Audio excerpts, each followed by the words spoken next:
Сёння спаўняецца 60 гадоў з дня трагічнай смерці Расціслава Лапіцкага, дагэтуль нерэабілітаванага арганізатара і кіраўніка антыкамуністычнага падпольнага вучнёўскага руху ў 1948-1950 годах. Дату адзначылі на месцы расстрэлу героя у вёсцы Чырвоны Беражок на Вялейшчыне.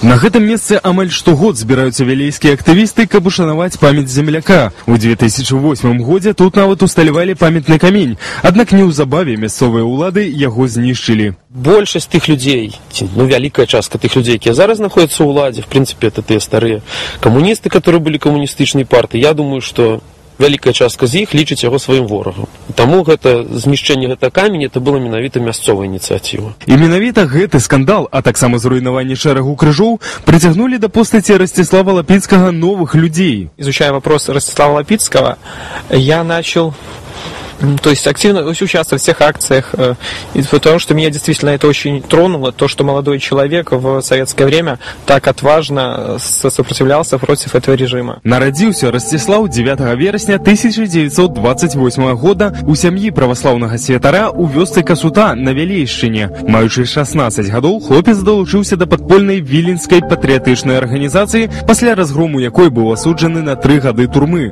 Вярнуўшыся ў школу, Расціслаў не спыніў сваю дзейнасці. Ён стварыў чарговую арганізацыю, у якой разам з паплечнікамі выдаваў антыбальшавіцкія ўлёткі. У снежні 49-го года хлопца разам з 18 іншымі дзеячамі падполля арыштавалі. Пасля доўгіх катаванняў адбыўся суд. Яны ж нікога не забілі, не ўзрывалі, нічога, так? Пісалі ўлёткі, не вступайце ў калгасы, камуністы вас абманяць, і, канчалася смерць Сталіна. Конечно, эта фраза такая была расстрэльная.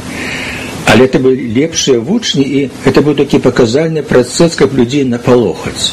Але напалохаць не ўдалося. Хоць да апошняга моманту савецкія ўлады чакалі, што хлопец папросіць літасці, і не дачакаліся. 23-гадовага Расціслава Лапіцкага забілі 28 кастрычніка 1950 года стрэлам у патыліцу. Сергей Маршык, Аб'ектыў.